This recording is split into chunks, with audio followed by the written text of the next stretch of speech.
어제까지 아마 여러분들 이론 수업, 이론 과목 시험 준비하고 그 다음에 거기에 시험 친다고 아마 진을 다 뺐을 건데 또 설계는 시험이 없기 때문에 이게 중앙 크리틱이 시험이잖아요. 그래서 지금 2학년들 같은 경우도 지금 옆방에서 하고 있고 다른 학년들 같은 경우는 아마 그 타이밍 놓쳐서 아마 다음 주 정도에 하는 것 같아요. 저희가 비대면 수업이 있다 보니까 밀도 있게 교수님들이 여러분들하고 접촉해가지고 수업을 못해가지고 진도가 조금 늦은 것 같습니다. 뭐 모든 학년이 다 똑같은 것 같은데 우리도 조금 늦은 감이 있어요. 원래는 이 크리틱을 하게 되면 중간고사 이전에 보통 크리틱을 하고 여러분들이 마음 편하게 중간고사 공부를 하는데 오히려 이유가 늦었다고 생각하면 될 것 같고요. 늦은 감에 있어서 오히려 조금 더 나중에 좀 알찼으면 좋겠다 하는 생각에 직접 여러분들이 현장을 답사할 때 함께 동행해 주셨던 멘토분들 그리고 그 제시 그다음에 그쪽에 있는 이렇게 입안하시는 분들을 함께 모셨습니다. 함께 모셨는데 당장 여러분들이 방학 동안 함께 봤던 옥토에 따름해가지고 어떤 도시재생 활성화 기본계획안에 대한 부분들을 스타디했겠지만 그 스타디한 내용은 사업비 전체 국토부에서 내려오는 근린재생의 400억이라는 부분에 맞춰서 2023년까지만 작업이 되었던 거고 여러분들은 국토부에서 하는 부분들은 마중물 사업인데 그 이후에 그걸로 인해서 시너지가 난 이후에 옥토항을 좀 그림을 그려주는 제대로 이렇게 하면 편이 돼서 앞으로 한 100년은 옥토항이 잘 나갈 겁니다. 이제 그런 비전을 주는 쪽으로 여러분들이 계획을 잡았습니다. 지금은 이제 시작이라서 전체적으로 마스터 플랜에 관련된 것 그리고 각 섹터별로 4개 섹터별로 컨셉을 좀 정리했는데 그걸 오늘 발표를 할 거고 그에 따른 이제 주민 멘토분들하고 정책하시는 위원님들이 이제 좋은 말씀을 해주실 것 같습니다. 오늘 이 바쁘신데 이걸 위해서 육군이 오셨으니까 제가 개별개별 소개를 해드리고 난 다음에 진행을 할게요. 먼저 성화성 경남도의회 의원님 모셨습니다.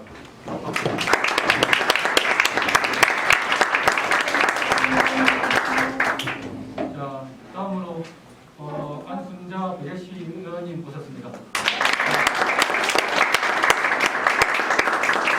다음으로 안석봉 배시 의원님 모셨습니다. 그다음 정기풍 배시 의원님 모셨습니다. 도하고 뒤에서 이렇게 정책하시는 위원님들이 오셔가지고 굉장히 여러분들이 겁먹을 것 같은데 그래서 편하게 발표해서 드릴게요.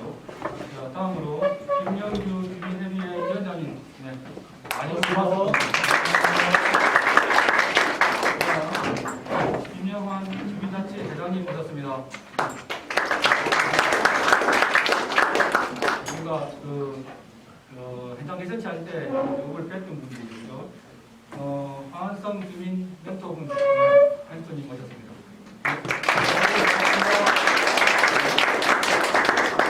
다음으로 정승문 주민 멘토님 모셨습니다.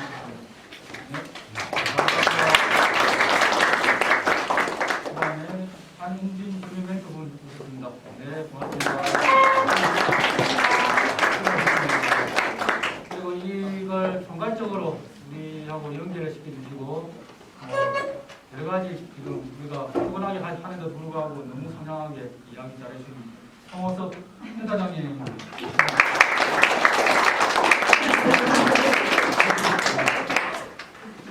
자, 그러면 사실 공식 일정이 이게 빨리빨리 돼야지 또 구속 일정을 위원님들이 아마 해서올 것 같아서요. 바로 시작을 하겠습니다. MC 전체 이야기 해주시고 나중에 중간중간에 질의를 받는 걸로 부탁드릴게요. 뒤에서 그래, 그걸 해줄래? 안녕하십니까. 인산인의 자연으로 돌아다니는 무라부시 오포항 도시재생 프로젝트 발표를 맡게 된 동의대학교 건축학과 A반 MP 조현원입니다. 발표를 시작하겠습니다.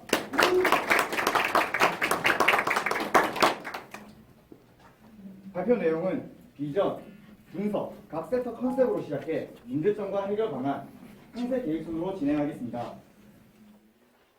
자연으로 드러내는 문화도시. 거리에 부모님의 손을 잡고 놀러와 활짝 웃고 있는 어린아이 모습과 여러 관광객들에게 맛있는 음식을 제공하고 있는 상인들. 밤이면 건물 이곳저곳에서 뿜어져 나오는 아름다운 빛들, 그리고 그 빛 속에서 삼삼오오 모여 즐겁게 이야기하는 사람들.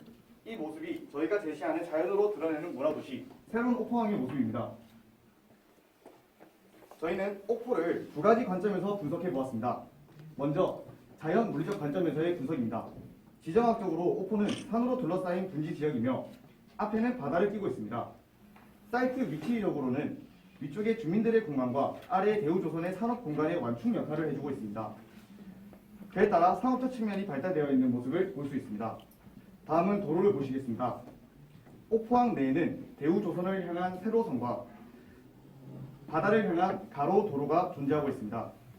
현재 세로 도로가 많은 것으로 보아 대우조선의 의존적 성향이 강한 것으로 볼 수 있습니다. 마지막으로 건물 배치 현황입니다. 저희가 생각한 가장 큰 문제점이기도 한 건물 배치는 유휴 공간을 찾아볼 수 없는 고밀도의 도시로 보행 환경에 부정적 영향을 끼치고 있습니다. 다음은 인문사회적 분석입니다. 우선 이 지역의 가장 큰 특징인 임진왜란의 첫 승전인 오포 대첩과 과거 오포 진성의 터가 잔존하고 있습니다. 그리고 외국인 근로자들로 인한 다양한 문화를 형성하여 다문화 거리인 일명 옥태형 거리를 보유하고 있습니다. 경제적 요소로는 대우조선 의존적 경제 체제로 대우조선의 흥망을 현재 함께 걸어가고 있습니다. 마지막으로 경관적 요소입니다. 경관적 요소로는 바다와 산, 밤의 아름다운 야경이 있으나 도시 구조상 수변 공간 근처에서만 볼 수 있다는 한계점이 있습니다. 다음은 각 섹터의 컨셉을 말씀드리겠습니다. 먼저 A섹터입니다. A섹터는 자광, 자연과 빛, 스스로 빛나는 공간이라는 뜻으로 컨셉을 설정하였습니다. A섹터에는 바다와 야경, 랜드마크와 광장 등을 이용한 관광 위주의 이벤트 공간을 계획하였습니다. 다음은 B섹터입니다. B섹터의 컨셉은 틈 속의 힐링으로 휴식과 문화를 통한 정적인 행위들에 일어나는 공간으로 계획을 하였습니다. 다음은 C섹터입니다. C섹터는 흔적이 드나드는 푸른 길로 오포 진성의 역사성과 원 도심의 장소성의 회복에 초점을 두어 회복과 문화에 관하여 계획하였습니다. 마지막으로 D섹터입니다. D섹터는 틈 속의 발견으로 외국인과 소통, 교육, 오포항의 진입으로서의 역할을 모두 가지고 있어 화학과 문화에 기인하여 계획을 진행하였습니다. 이 전체적인 내용의 추가적인 내용은 추후 각 반 팀장들이 발표를 진행하겠습니다. 다음은 현 오포의 도시 구조적 문제점과 그에 따른 저희가 제시하는 해결 방안입니다. 가장 먼저 큰 문제인 고밀집과 녹지 공간의 부족입니다. 현재 사이트를 보면 백패키 차 있는 건물들로 인해 보행자들의 쉼터 공간이 부족한 것을 알 수 있습니다. 그에 따른 해결 방안은 비워내고 채워준다입니다. 가득 찬 건물을 비워내고 녹지 공간을 형성해 주어 도시의 숨통을 틔워줄 계획입니다. 다음은 미흡한 보차 분리와 주차 공간의 부족입니다. 주차 공간이 부족하다 보니 거리에 불법 주차들이 즐비하고 이에 따라 보차 분리가 되어 있지 않은 거리에는 보행자로 하여금 위협을 줍니다. 저희가 생각한 해결 방안은 주차 공간 확보와 자동차 도로와 보행자 도로의 분리를 제시하였습니다. 잃어버린 장소성의 문제입니다. 현재 오포 진성터라는 문화유산과 원도심의 상징성이 부족한 상황입니다. 이를 역사 문화를 활용함으로써 장소성의 회복을 하려 합니다. 마지막으로 밤, 남성, 유흥 중심의 단일 상권입니다. 이는 한정된 타깃으로 하여 경제적 효율성을 떨어뜨린다고 생각하였습니다. 따라서 새로운 지역 문화 아이템으로 지역 상권 활성화를 하려고 생각 중입니다.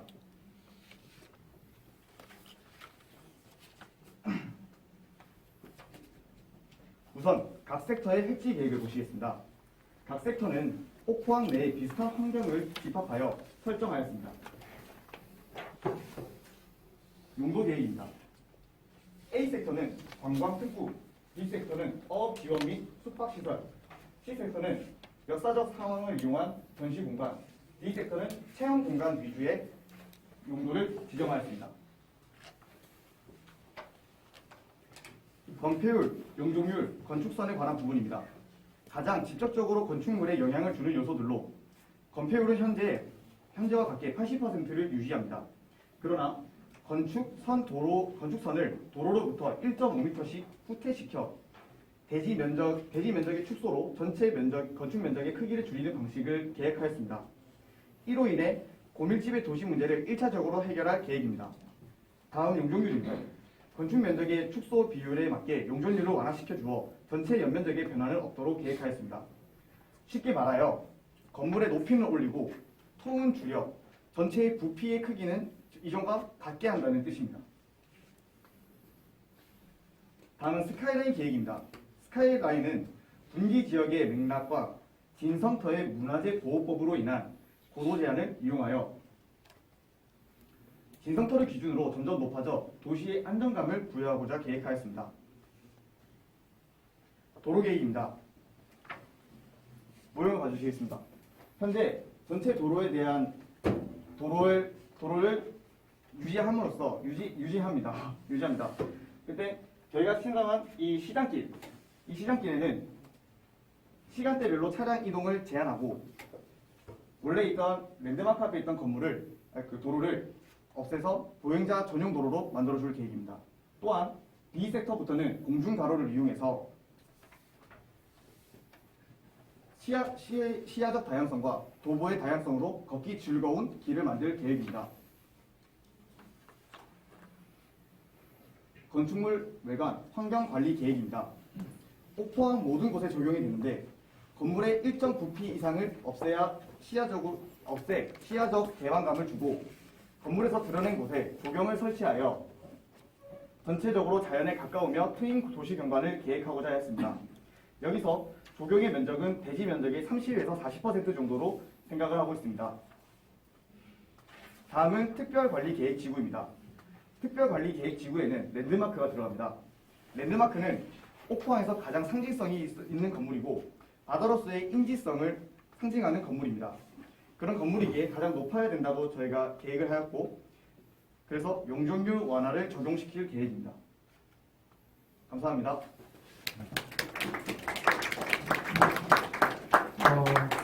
여기까지가 저희 MT가 총괄적인 도시 계획에 대한 마스터 플랜 방향하고 문제점 이런 것들을 발표를 했고요. 각 섹터별로 이제 세부적으로 이야기가 들어갈 겁니다. 혹시 우리가 전체 발표 끝나고 난 다음에 질문을 하실 건지 아니면 각각 이렇게 마스터 플랜에서 이야기를 하시고 또 섹터별로 하실 건지 묻고 싶거든요. 혹시나 어떻게 나보고 그러시면 A반 섹터 MP부터 해서 팀장부터 해서 쫙 이야기를 해주세요. 해주시고 난 다음에 총괄적으로 이야기를 기분들께서 약간 이렇게 설명 속도가 너무 빠르다고 조금만 좀 천천히 해주세요. 말을 천천히 할래. 마스크를 썼기 때문에 너무 빨리 하면은 발음이 잘 안 들려. 천천히 했으면 좋겠어요.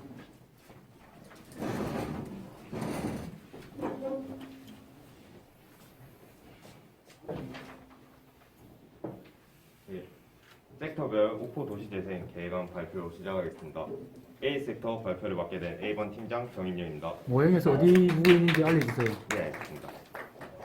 우선 A 섹터부터 시작해서 B, C, D 순서로 각 부지 타이틀, 부지 분석, 개요, 컨셉, 전략, 어반 코드 순서로 발표 시작하겠습니다. 우선 A 섹터의 제목입니다. 자강, 자연과 빛, 스스로 빛나는 공간입니다. 이 말은 대우조선으로부터 발전된 옥포동이 이제는 스스로 자생한다는 의미와 주변 건물들이 빛을 뿜어내 주변을 밝혀준다는 의미를 말하고 있습니다. 첫 번째로 대지 분석입니다. 저희는 대지 분석에 있어서 네 가지를 파악하였는데 첫 번째는 자연 요소입니다. 수변 공원의 기준으로 앞에 산과 바다가 위치하고 있는데 이러한 자연적 요소를 현재 옥포동은 단순한 경관으로만 사용되고 있고 제대로 활용되지 못한다는 것을 알 수 있었습니다. 두 번째로는 지역 브랜드입니다. 기존의 옥포동은 옥포동만의 성격이 있었지만 대우조선이 들어선 이후 옥포동은 대우조선을 위한 마을이 되어버렸습니다. 그러다 보니 옥포동은 대우조선을 빼면 옥포동만의 이미지, 지역 브랜드가 없었습니다. 세 번째는 빛입니다. 조선소에서 야간에 활동하는 모습으로 인해 빛이 뿜어져 나오고 야경을 한 요소로서 작용하고 있었고 과거에 사건이 활발했던 유흥가의 불빛을 특성으로 가져와서 사용하도록 하였습니다. 네 번째는 수변 공간입니다. 수변 공원의 경우 경관이 좋은 위치에 있었지만 축제 이외에는 활용도가 낮다는 걸 알 수 있었습니다. 이러한 분석을 통해 저희가 제시하고자 하는 계획안은 공간을 개방하고 바다로의 접근성을 가져오자입니다. 옥포의 자연과 빛을 드러내기 위해 공간을 개방하고 바다로 끌어오기 위해 빛을 위한 인면적 디자인을 고려하였습니다.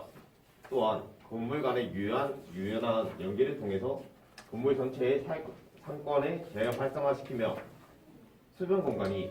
여기 있는 수변 공간이 A섹터 내부의 중심이 되어 다양한 이벤트가 일어나 옥포의 브랜드를 형성해주고자 하였습니다.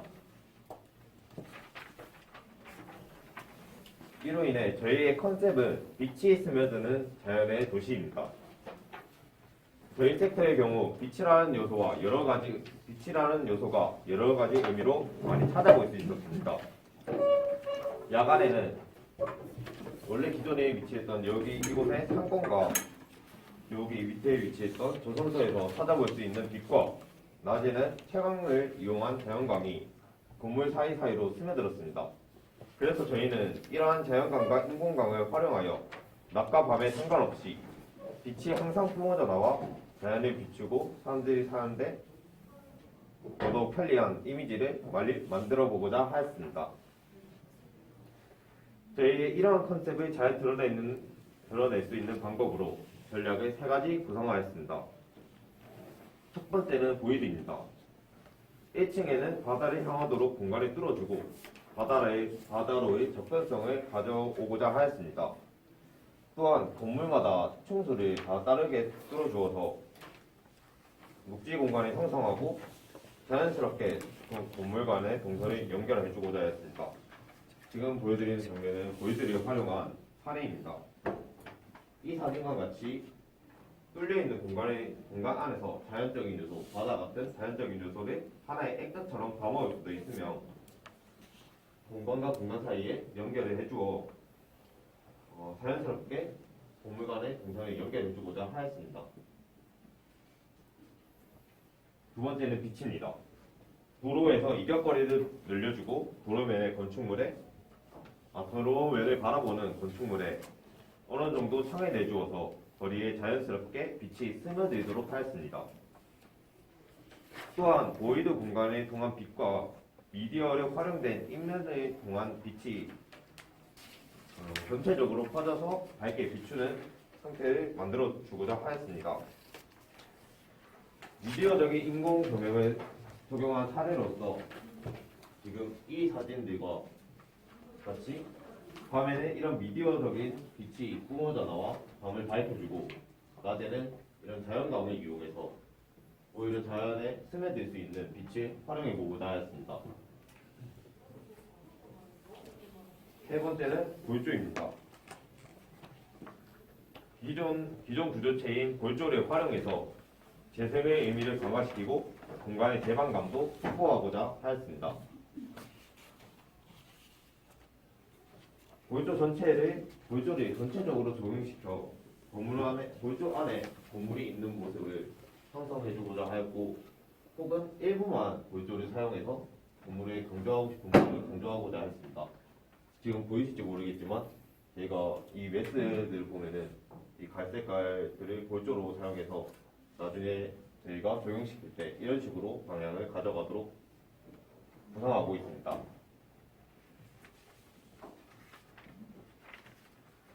저희의 전략을 토대로 예상 분위기를 스케치한 어반 코드입니다. 지금 이 건물은 여기 위치한 그 B 섹터와의 경계 지점에 위치한 부상안입니다.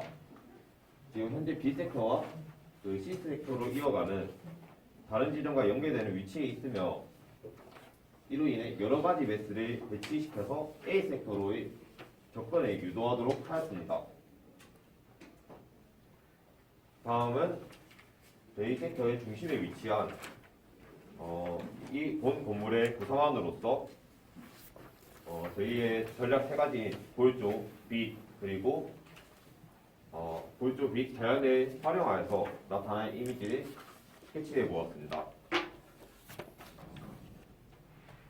마지막으로 랜드마크와 수변공원에 대한 내용을 말씀드리겠습니다. 저희 섹터의 대표 시설은 랜드마크와 바로 앞에 위치한 수변공원입니다. 앞서 말씀드린 수변공원의 문제를 해결하기 위해 저희는 대우조선의 건물 크기, 현재 원래 여기가 대우조선의 건물 크기가 좀 잘리긴 했지만 이 위치에 대우조선의 건물이 위치하고 있는데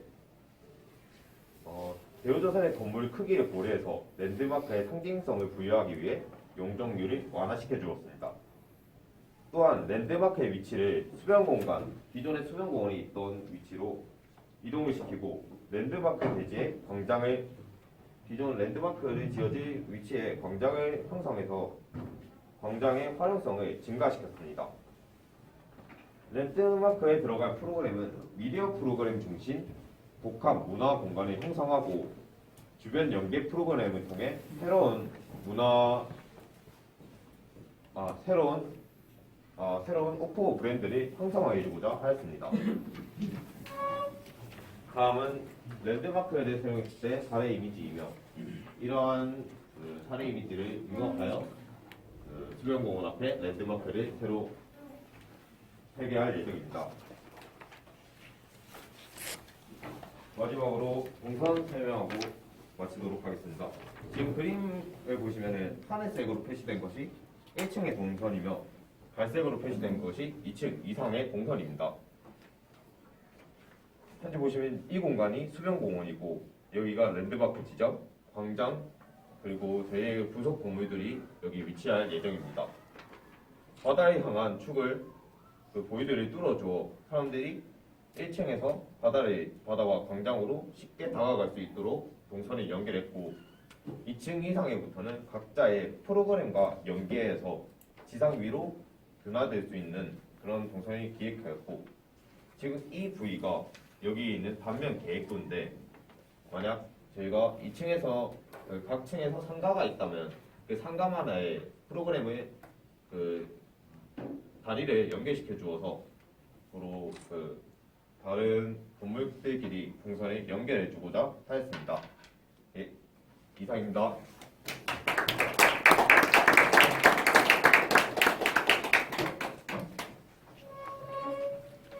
바로 연이어서 B섹터 준비하고 바로 발표할래요. 시간이 많이 없으니까. 네.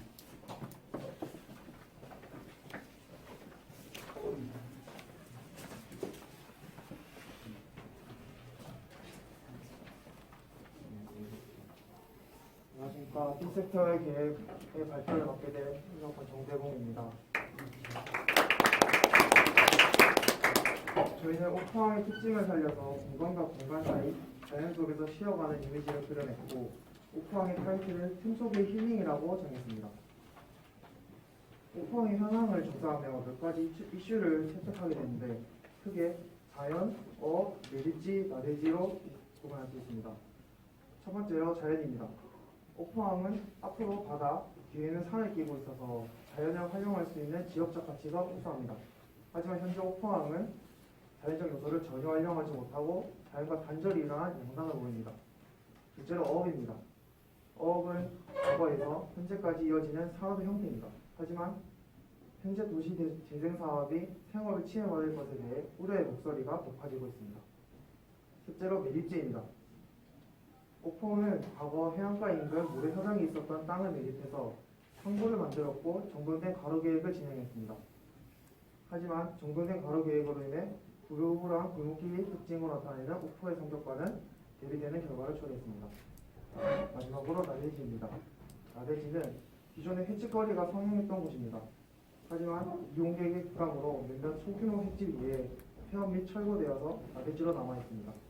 방치된 나대지는 옥포항의 정체성을 사라지게 만들고 정적인 분위기를 가속화해서 옥포항을 침체시켰습니다. 현황조사에서 알 수 있듯이 현황조사에서 알 수 있는 이슈는 도시재생 기관과 어민들과의 마찰, 도시경관의 개선, 상권화 활성화, 산책로 인지 부족, 삶의 터전 침해, 침체적 분위기였습니다. 여기서 공통적인 이슈는 옥포항의 정적인 이미지의 심화와 그에 따른 도시 침체였습니다. 이에 대해 저희는 옥포항이 가져야 할 비전을 휴양과 문화로 보았습니다. 휴양과 문화를 통해 기존의 옥포항에서 부족한 프로그램을 보충하고 정적인 이미지를 개선해서 새로운 이미지로 타협하고자 했습니다. 그리고 앞서 제시한 비전의 수단으로는 빛의 쉼터라는 컨셉을 제시할 수 있습니다. 빛의 쉼터는 기존 옥포항의 이미지를 개선을 위한 주요 키포인트를 항구의 야경, 거리의 일광, 자연의 체험으로 설정한 뒤 공통 요소인 빛을 통한 다양한 분위기 연출과 머무를 수 있는 공간의 개념을 가져와 옥포항에 놓이고자 했습니다. 빛의 쉼터를 실현시키기 위한 구체적인 전략으로는 공중보행로, 빛의 유입, 산책로 인식 방화가 있습니다. 먼저 공중보행로는 어민의 삶의 터전이 항구를 존중하고 어업 활동에 지장이 없도록 관광객과의 동선을 분리시키는 것입니다. 또 항구뿐만 아니라 항구에서 골목으로 연결되는 보행길을 조성하고 보행길 벽면을 녹화해서 옥포 안내 통일감을 조성하고자 합니다. 이로 인해 자연과의 단절을 해결할 수 있습니다.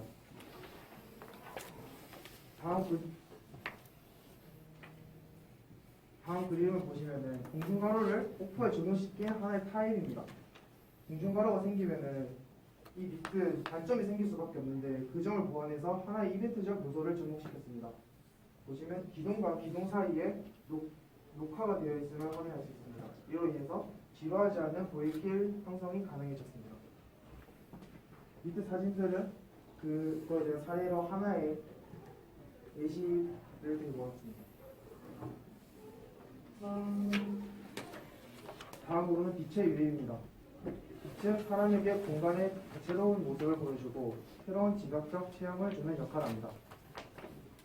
이에 시간에 따른 분위기 전환으로 옥포항을 방문할 때마다 색다른 분위기를 느낄 수 있도록 계획했습니다. 이는 그리드를 사용한 녹화와 폴리카보네이트 재료를 사용한 빛의 강도를 통해 하루 동안의 분위기 변화, 계절마다의 분위기 변화를 모두 느낄 수 있게 되었습니다. 폴리카보네이트를 이용한 사례인데 빛의 효과를 밤에 극대화시킬 수 있는 것을 볼 수 있습니다. 마지막으로 산책로 인식 강화입니다. 어업 활동이 침해받지 않는 범위 내에서 항구 내의 수변 공간을 통해 산책로 앞에 다양한 프로그램이 발생하도록 하였고 필기시설을 설치해서 산책로 인식을 강화시켰습니다. 다음 이미지들은 필기시설의 디자인 사례입니다. 사례를 보시면은 조망을 활용해서 필기시설 내부의 뷰를 볼 수 있습니다. 여기까지가 구체적인 전략 제시가 있었고 이러한 전략을 사용하기 위해서는 참고할 어반 코드가 있습니다. 먼저 공중보행로는 어민과 관광객 동선을 분리할 것입니다. 공중보행로로 인해 건물과의 연계를 활성화합니다. 사진을 보시면은 첫 번째 사진부터 하이라인 파크, 서울로 707, 생일강의 사례를 볼 수 있습니다. 이 모든 것들은 이제 공중가로와 건물과의 연계를 강조했고 경관을 조성하기 위해서 사용되었습니다.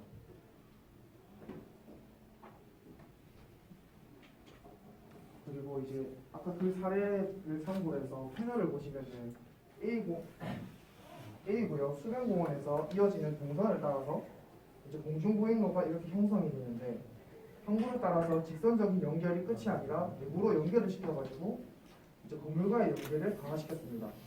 여기서 어민들의 억울한 정리가 또 하나의 관심사였는데 동선이 위와 아래로 분리됨으로써 기존 공간에 새롭게 디자인할 수 있는 방안을 마련해 두었습니다. 다음으로 옥포항에서 대우조선을 바라보았을 때 가장 눈에 띄는 요소가 박봉지붕의 창고였습니다. 이 창고에 박봉지붕에 프레임을 씌워서 공간이 중첩되어 보이게 연출하면 보행자로 하여금 호기심을 유발해 자연스러운 유입이 가능해질 수 있습니다. 모형을 보시게 되면은 여기 박봉지붕의 프레임을 활용한 이제 사례를 이렇게 납동이 되는데 이것뿐만 아니라 여기 메스들이 이어지는 공간에서도 박공 프레임들이 있어서 공간이 중첩되어 보이게 이제 연속성을 가지게 했습니다. 여기까지 전체적인 옥포항의 비전과 개념을 계획해 보았습니다. 감사합니다. 자, 섹터 C 나와서 이야기를 하세요.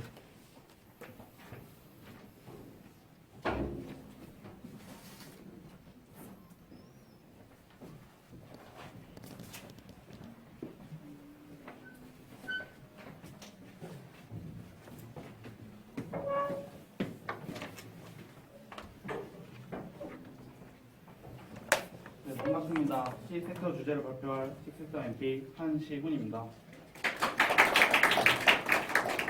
저희 설계 주제는 흔적이 드러나는 푸른 길로, 주제는 각지의 제조화입니다.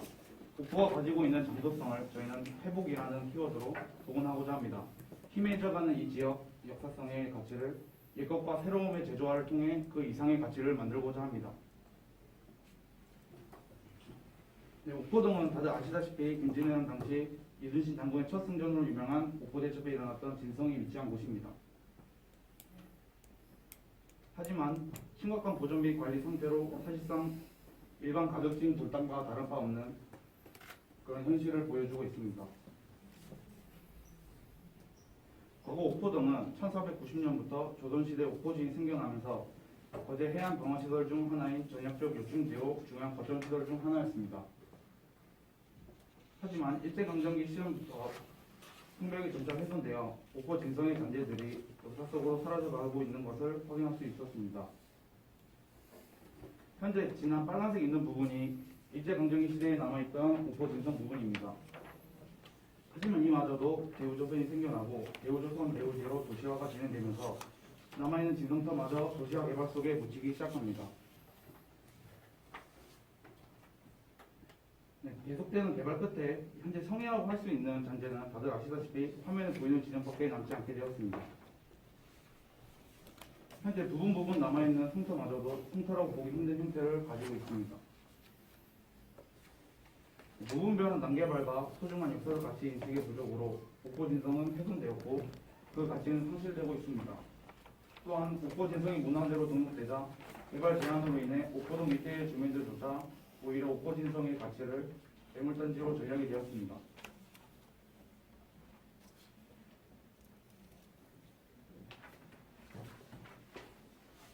저희의 대안은 과거 옥포 진성터의 흔적을 따라 산책로를 조성하는 것입니다. 보존보다는 활용을 통한 회복에 중점을 둘 필요가 있다는 게 저희의 생각입니다. 현재와 같이 보존 위주의 박제된 공간으로 방치할 것이 아니라 주민 누구나 일상 속에서 쉽게 다가올 수 있도록 문화공원 복합 계획이 필요합니다.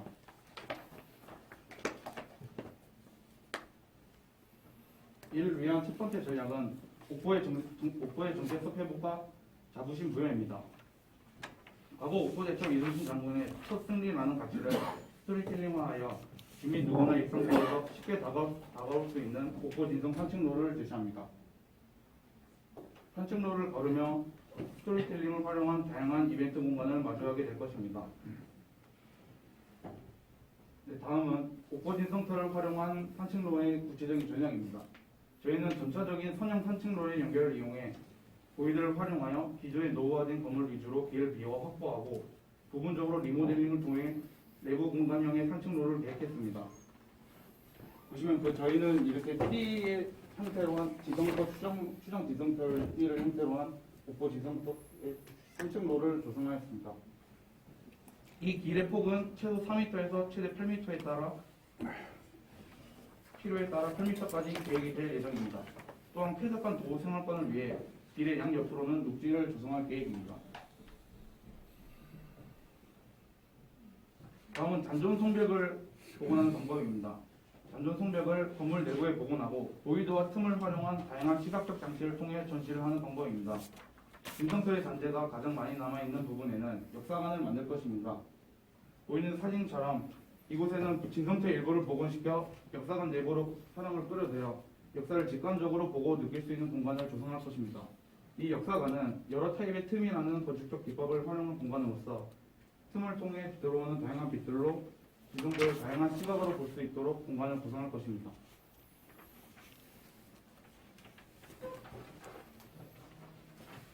현재 추정 성벽터는 도시화로 인해 터 위에 건물이 지어지거나 도로가 생겨 복원에 많은 제약이 있습니다. 저희는 이러한 제약이 있는 성벽의 흔적을 회복하기 위해 성벽의 흔적을 따라 성벽을 암시할 수 있는 화강암을 사용한다든지 재질을 이용해 다른 방법의 회복을 저희는 제안합니다. 옥포 진성터의 잔재가 남아있는 1지점 부근에는 과거 방어적 기능을 했던 회자가 위치했던 곳이며 현재 저희는 이 공간을 상습침수 지역과 연계시켜 과거의 역사성을 되살리면서도 현재 문제점을 해결하고자 합니다.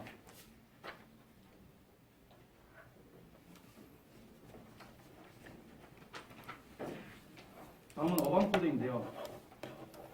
이 공간은 진성터를 활용한 역사관 내부입니다. 다양한 입구를 통해 거동이 불편한 사람들도 쉽게 들어와서 다양한 시각적인 체험을 하고 지나갈 수 있습니다. 보통 성 앞에는 물을 활용한 해자라는 방어용 도랑이 있습니다.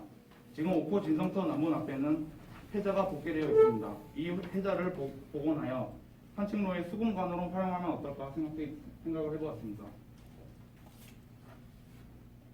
동문터에는 잔존 추정터로 현재 건물이 철거 후 유휴공간이 된 곳이 있습니다. 이곳은 역사관을 나오면 맞이할 수 있는 쌈지공원으로 조성할 계획입니다. 공원 안에 있는 성터길은 성터의 재료를 활용하여 회복을 체험할 수 있는 곳으로 계획할 예정입니다. 이제 동선 배치 계획을 설명해 드리겠습니다.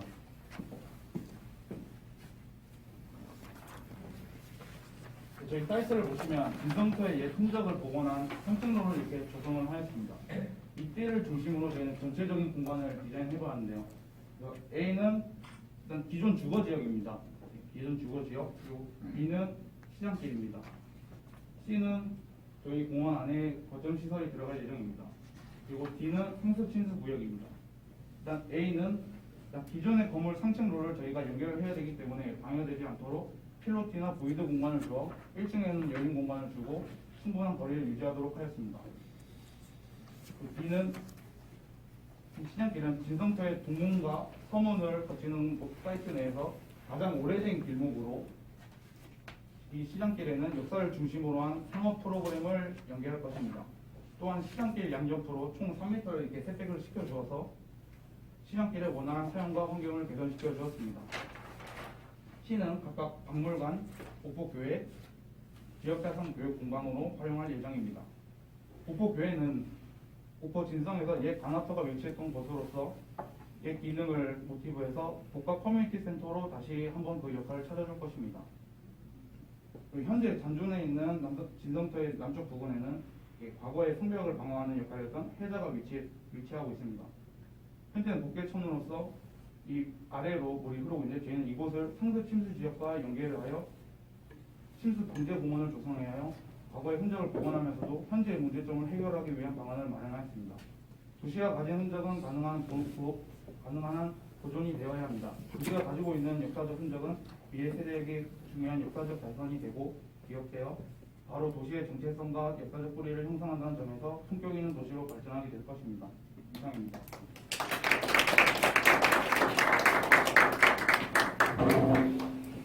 자, 이어서 D 섹터.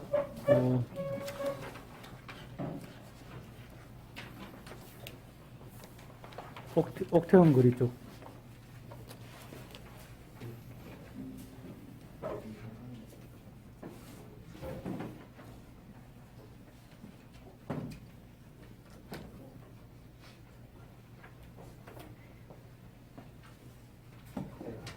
안녕하십니까. B섹터 발표를 맡은 MP 16학번 이성건입니다.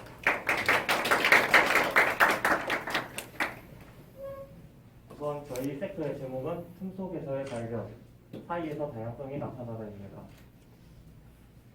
이제 사이트 분석을 통하여 도시를 알아보았는데요.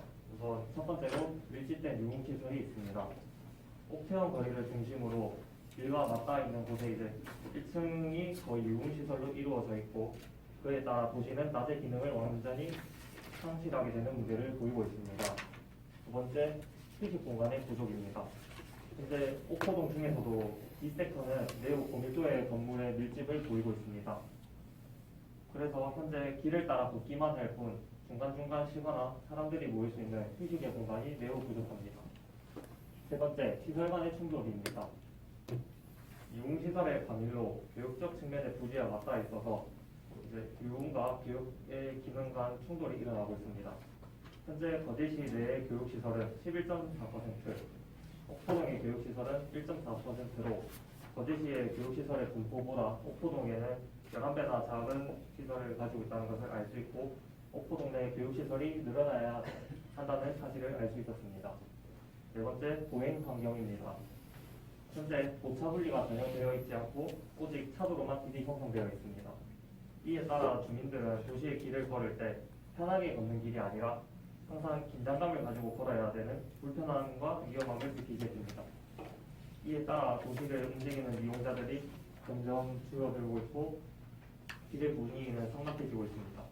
그리고 현재 도시 내 주차 공간이 매우 부족해 도로에 또 이제 무분별하게 주차가 일어나고 있는데 이것은 이제 차량과 보행자 모두에게 불편함을 주게 되고 길의 분위기를 더욱 암울하게 만들고 있었습니다.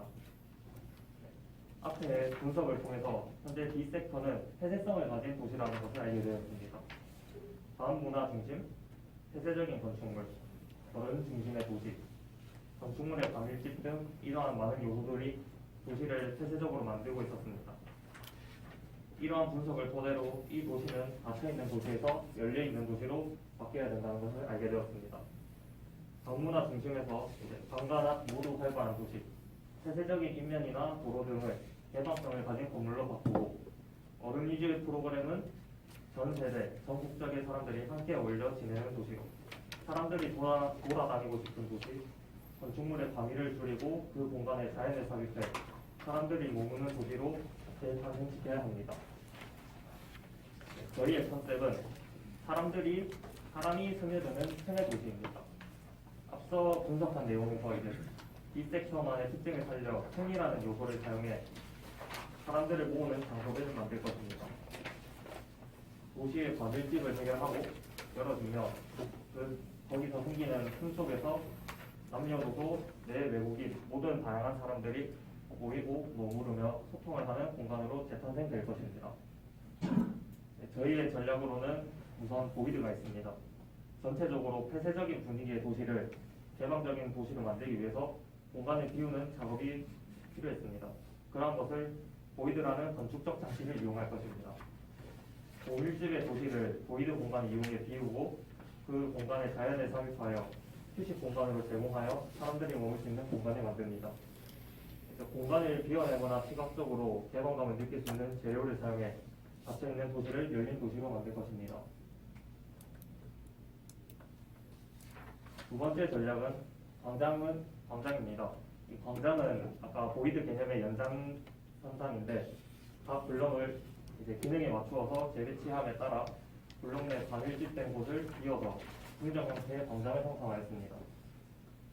이러한 광장은 각 블록 내에서 사람들이 활동을 일어나는 이벤트성 공간이 되거나 아니면 이제 길을 걷다가 사람들이 잠시 머물렀다가는 휴식의 공간 등 여러 성격을 가지는 광장이 될 것입니다.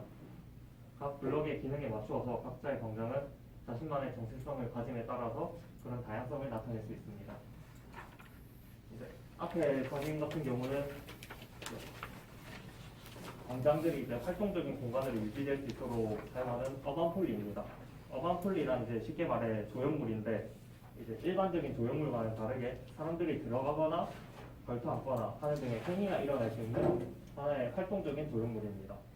이제 이는 각 광장의 정체성을 명확히 하는 요소가 될 것이고 단순히 이제 빈 공간으로서 방치되지 않고 사람들이 활동을 할 수 있는 공간으로서 좀 더 만들어줄 수 있는 장치로 생각하고 있습니다. 네, 그래서 저희의 오감 코드는 우선 첫 번째 터미널입니다. 이제 앞쪽 옥포동에 이제 대로변 쪽에 터미널을 배치를 하였는데 이제 도시 재생을 통해 가지고 관광 도시로 발전하고자 하는 옥포동은 이제 현재 다른 도시에서의 접근성이 좀 떨어지는 모습을 보이고 있습니다.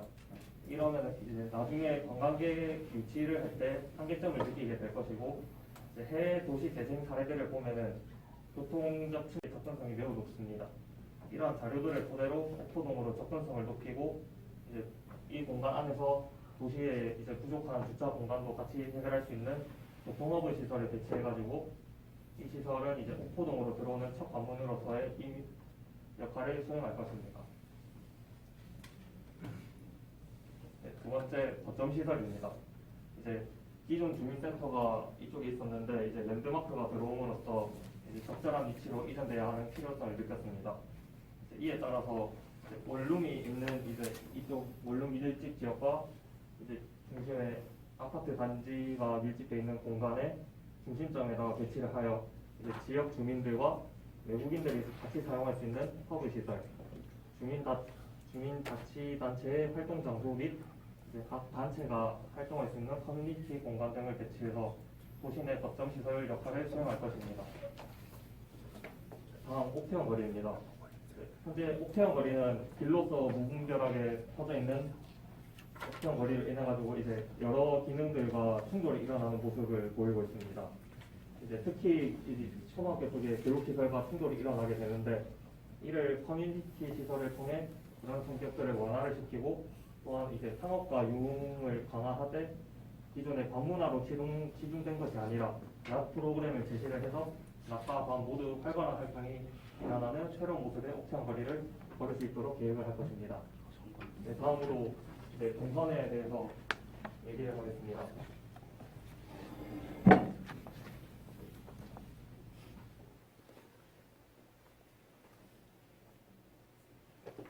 우선 이제 앞쪽 저희 같은 경우는 중경형 도시를 만들어 가지고 길을 걸으면서 그런 건물의 하부층을 뚫어 가지고 그런 틈 사이로 이런 중간에 광장들이 보일 것입니다.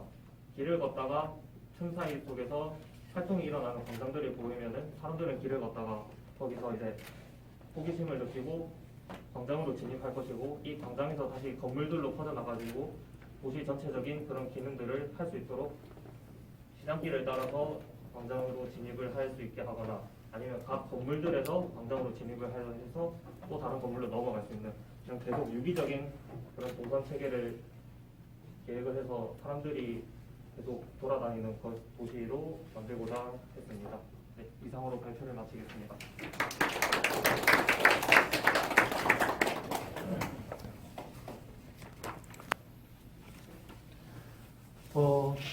학생들이 한 4, 50분 정도 발해서 발표를 드렸는데요.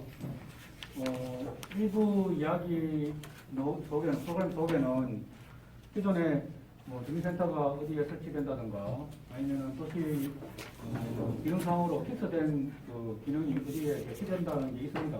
그렇지만 2023년에 맞춘 생활 SOC 사업에 대한 기술들이 도시 전체 구조적으로 봤을 때 학생들한테 이렇게 오다가 그다음에 피직적으로 이렇게 나간 건 뭐냐면 주민들이 10분, 15분 안에 생활 SOC 시설을 이용할 수 있는 데다가 세팅을 해야 된다. 이런 이야기를 먼저 줬거든요. 그러다 보니까 주변에 이렇게 우리 공공시설, 주민들이 쉽게 활용할 수 있는 시설, 접근할 수 있는 시설들을 재배치를 학생들이 좀 했습니다. 그러다 보니까 일부 주민센터가 원래 저쪽 A섹터 해변가에 여기다 지어놨는데 그걸 어디로 옮기려고 이렇게 생각하시지만 이쪽 옥포동 주민들은 다 이쪽에 아파트 단지가 다 이쪽에 있거든요. 그 주민들이 그런 부분 때문에 이쪽으로 옮겨서 세팅해야 되겠다 하는 이야기도 나왔고 그 다음에 학생들이 지금 이제 여러 가지 중에서 발표 못한 내용이 너무 많았는데 그 중에 또 하나가 기존의 도시 벽지 자체가 여기가 대우해양조선이면 이 그리드 자체가 대우해양조선의 위주로 그리드가 꺼졌다는 거예요. 도시가. 그래서 그 부분은 대우해양조선에 이렇게 의존할 게 아니고 많은 부분이 바다하고 관계가 있다 한다면 뭔가 도시의 그리드 자체를 존중하되 사람이 움직이는 부분들은 바다 쪽으로 이렇게 열려서 중간중간에 아마 이제 블록을 강압적으로 도로라고는 하지 않지만 내 배치를 통해서 수직으로 바다의 직각으로 지나는 이런 길들을 보행로를 이렇게 많이 계획하려고 준비하고 있는 중입니다. 그래서 오늘 발표한 내용은 지금 학생들이 뭐 일 예로 든다면 이렇게 한 D반, D섹터가 있으면 여기에 2명 정도가 계획을 잡는데 기존에 있는 필지 가지고 순수하게 계획을 하게 되면 비워내기를 하지 못하거든요. 한 필지당 농경률 건폐율만 했을 때는 이 도시의 새로운 비전을 제시할 수 없다. 그래서 묶어서 합치라거나 아니면 그 주변의 블록을 우리가 흔히 도시 대전에서 소규모 정비 사업에 관련된 형태의 블록을 묶어서 이쪽에서 빌린 농경률을 이쪽에서 쓰는 거죠. 그래서 좀 비워주기를 하면서 숨통을 키우자 하는 이야기를 학생들이 많이 하고 있습니다. 그래서 학생들한테는 한 1,100평방미터의 땅이 거진 비워질 테고 그것을 기존에 있는 건물을 부시는 게 아니라 그 부분을 어디를 드러내면 가장 도시가 골목길이 더 활성화될 거냐 하는 부분 그런 부분들을 지금 과제로 나가 있어서 대부분 다 그쪽으로 포커스를 이야기를 하고 있습니다. 우연찮게 원래 근린 재생형 같으면 상업지역이 이게 원래 지정이 되지 않아야 되는데 묘하게 상업지역인데 도시재생 활성화 사업에 근린 재생형으로 잡혀 있어요. 그래서 이거는 그 두 가지에 대한 부분이 좀 뭔가 충족이 안 된 거 있으니까 우리가 절충해서 특별 용적률 그 다음에 디자인 코드를 좀 정리를 하면 좋지 않겠나 하는 이야기가 나가 있었기 때문에 대부분 다 어쩌면 현재 있는 법규하고 그리고 기존의 보고서상에 있는 내용하고 충돌할 수 있는 내용이 굉장히 많습니다. 많고 뭐 누군가가 이 땅을 전체 다 사지 않는 이상은 그게 되겠어? 뭐 이런 부정적인 이야기도 할 수 있어요. 그렇지만 일부는 우리가 향후에 건축 조례라든지 다른 이렇게 뭐니까 가이드라인을 주면서 경관 계획에 대한 가이드라인을 주면서 전차적으로 수정할 수 있는 계획안이 되지 않겠나 하는 기대치도 있고요. 저희도 뭐 그동안에 너무 이제 비대면에 대한 수업을 하다 보니까 학생들이 어디까지 계획가 나왔는지 모르고 있다가 오늘 이게 본 내용도 있거든요. 그래서 이제 솔직하게 교제하시는 멘토분들하고 정책 일환하시는 위원님들이 편하게 말씀을 하시면 학생들이 또 몰랐던 내용을 참조해서 한 달 반 동안 이제 계획 필지 계획할 때 가이드라인에 적용하고 이후에 12월 중순경에 정말 이제 제대로 된 필지에 디자인이 나오지 않겠나 하는 생각입니다. 지금은 순수히 부상안이고 학생들이 개별적으로 현장에 가서 막 필지마다 이렇게 해서 좋겠어요 이러면서 스케치한 게 저희 옆에 막 붙어 있습니다. 저거는 막 부상안 뭐 이렇게 되면은 정책이 더 좋을 것 같습니다 하는 것들이라서 한번 참조해 보시면 될 것 같고 지금부터는 제가 보시면 네. 그러니까 이게 제가 설명을 좀 더 드려야 될 게 있는데 저기 각각의 섹터별로 이슈거리들이 있었어요. 근데 그 이슈거리를 누가 정해준 거냐면은 저희가 그때 이제 모였을 때 멘토분들께서 직접 정해주신 거였어요. 그래서 일단 여기가 D섹터 같은 경우는 우편거리가 발생이 됐어요. 이슈거리였고 그다음에 여기 C섹터는 어떻게 그러니까 진성이라는 어떤 역사적 흔적을 줬다가 어떻게 이걸 회복시킬 것이냐였고 그다음에 여기 A섹터 같은 경우는 이쪽에 랜드마크 들어가 있어서 수용공을 어떻게 꾸릴 것인가 했고 여기 이제 B섹터 같은 경우는 지금 여기서 지금 학생들이나 지금 공중과학 쪽에 지금 업의 행위들하고 그다음 창고들이 많이 있거든요. 그래서 그런 창고들이 지금 이 바다로의 지금 시야를 지금 가로막고 있습니다. 그래서 이걸 어떻게 해결할 것인가. 그러니까 이렇게 각각의 섹터마다 이제 그러니까 중요한 이게 좀 중요한 사회적인 이슈거리들이 있는 거죠.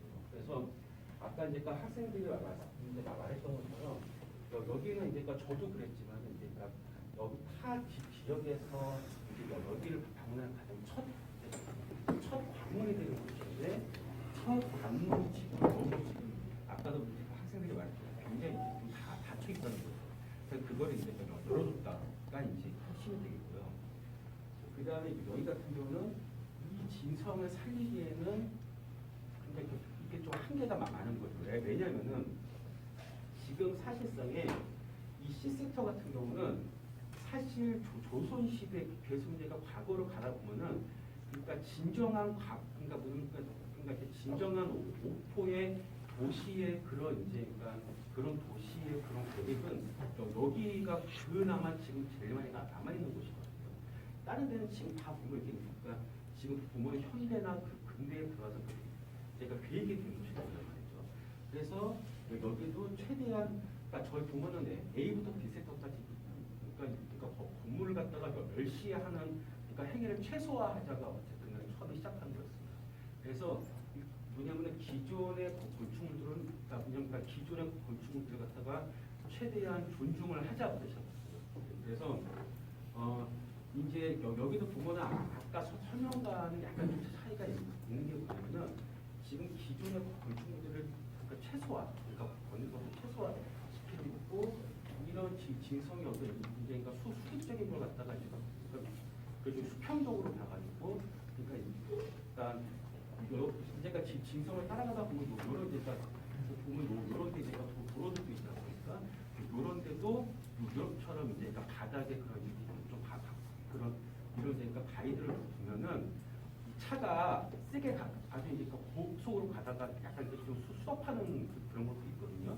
그래서 그런 게 보면 그러니까 그 저기 통계적으로 보면은 그래서 그러니까 사고의 위험률이 굉장히 좀 떨어지는 면이 있다 그러니까 그런 걸 한번 활용해 보시고 그 다음에 이제 여기 이제 그 다음에 A 섹터 같은 경우도 최대한 우리가 시선을 우리가 바다 쪽으로 좀 빼주자가 이제 그러니까 제일 중요한 거고 지금 여기 B 섹터 같은 경우는 아까도 이제 조금 설명을 해줬는데 이런 얘가 공중가로가 되면서 밑에 쪽에 보면 이제 그러니까 시야도 확보하면서 그다음에 그 시야를 확보해 주는 그런 구조물과 구조물 사이의 그런 공간들을 갖다가 이제 그러니까 창고로 활용할 생각이 있습니다. 그래서 이제 여기서는 이제 어업행위들이 나타나는 거 밑에 이제 지상실에서는 여기서는 이제 주로 이제 관광객들이나 아니면은 여기 이제 산책로 가는 쭉 이쪽까지 들어오게 되는 겁니다.